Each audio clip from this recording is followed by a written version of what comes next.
Let me ask you something. Have you ever used AI like an unpaid intern who had to supervise every 30 seconds? You type a prompt, it works for 20 seconds, then it stops. And suddenly you are back at the keyboard. Continue, keep going. No, not like that. Please finish this task. At that point, you are doing project management for the robot. And this is exactly why Claude's new slash gold feature is such a big deal. This is not just another prompt trick. This is Anthropic basically saying, what if the AI could keep working until the mission is actually complete? And honestly, that changes everything. Today, I'll show you how slash gold works, why most people will accidentally waste tokens with it, and how to make it run like a fully autonomous employee without babysitting it. By the end of this video, you will know how to use it safely, effectively, and creatively. And yes, we are absolutely going to learn how to make AI run a pizza shop marketing campaign at some point in this video. Because obviously that's a logical thing to do. This slide right here, this is modern AI usage in one picture. On the left, a giant pile of work. Bank statements, receipts, PDFs, invoices, spreadsheets, the digital junk drawer of adulthood. And on the right, a human being slowly aging in front of a laptop saying, keep going, keep going, keep going. That's what I call the babysitting era of AI. The AI is smart enough to help, but not autonomous enough to finish. Imagine hiring a chef who stops after every vegetable and asks, should I continue cutting the carrots? You'd lose your mind. That's basically how most AI workflows work today. And the hidden cost isn't just time, it's attention fatigue. Every interruption breaks your focus. Every approval pulls you back into the loop. You become the bottleneck. Claude slash gold tries to eliminate that bottleneck entirely. Now this is where things start getting interesting. With slash gold, you don't micromanage the process. You define the mission. That's it. You type one sentence. Claude keeps working turn after turn until the task is complete. Think of it like giving instructions to an extremely caffeinated executive assistant who never sleeps.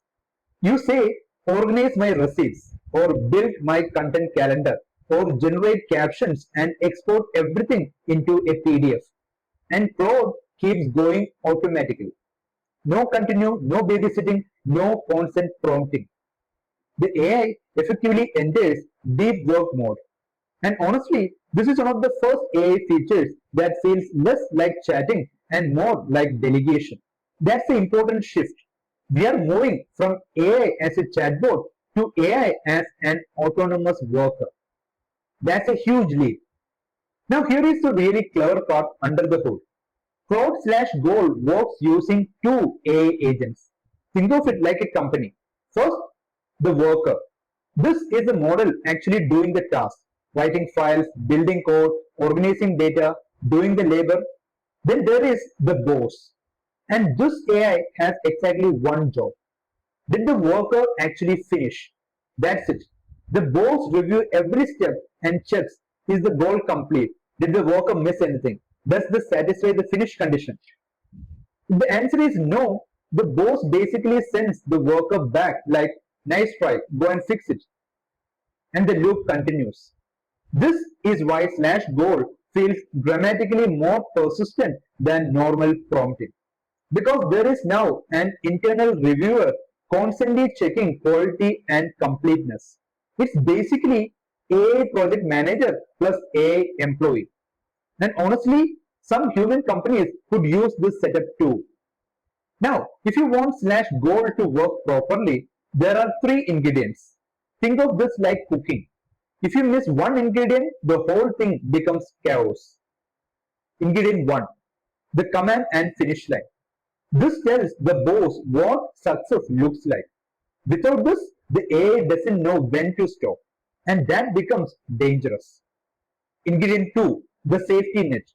This prevents infinite loops because trust me, An AI trying forever to achieve a vague goal can absolutely burn through your tokens like a crypto bro in 2021.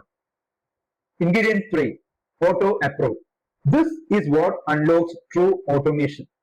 Without auto approve, Claude pauses constantly asking, can I edit this? Can I run that? With it enabled, the workflow becomes nearly hands-free. This is the difference between supervising an intern and delegating to an employee. This is the single most important concept in the entire video. The boss cannot read your mind. It cannot see your messy desktop. It cannot feel your vibes. It cannot detect, yeah, this feels organized now. The boss only sees measurable outcomes. So your goal must be concrete, specific, verifiable, not make things better. Instead, create a CSV, rename all files, generate one row per receipt, export a PDF. The boss needs evidence. Think of it like giving instructions to a robot lawyer. If success cannot be proven, the loop may never end. This is the biggest mistake beginners make. They give emotional goals to a system designed for measurable outcomes. This slide perfectly explains why some people love slash goal and others think it's broken. On the left, a vague goal. Clean up my files and organize everything. Sounds reasonable to a human.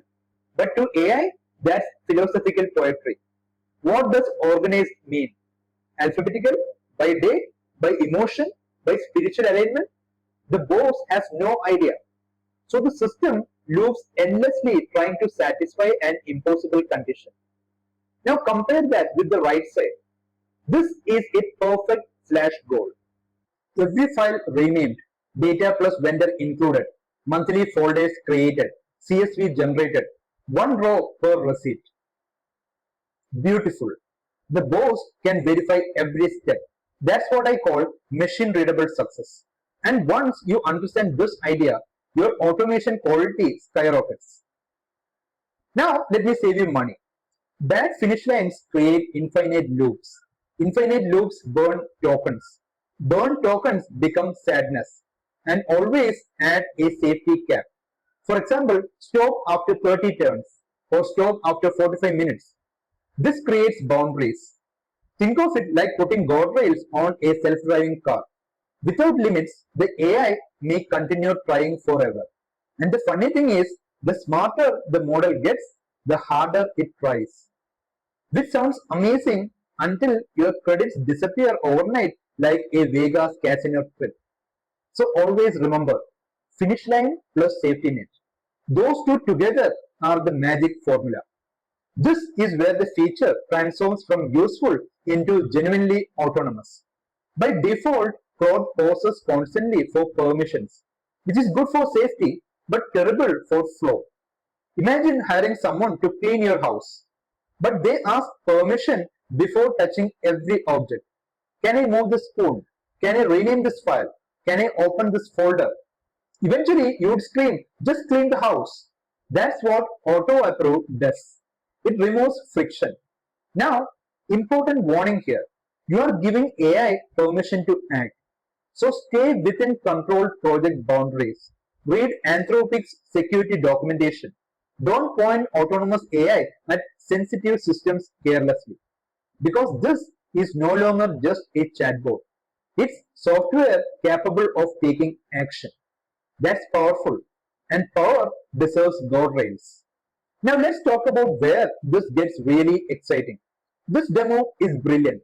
The command basically says, build 1 week of social media content from my API, make captions, create a professional PDF, stop in 20 turns. That's not a prompt. That's an employee brief. And look at the result. Captions, designs, PDFs, social assets, organized outputs, all generated autonomously. No manual intervention.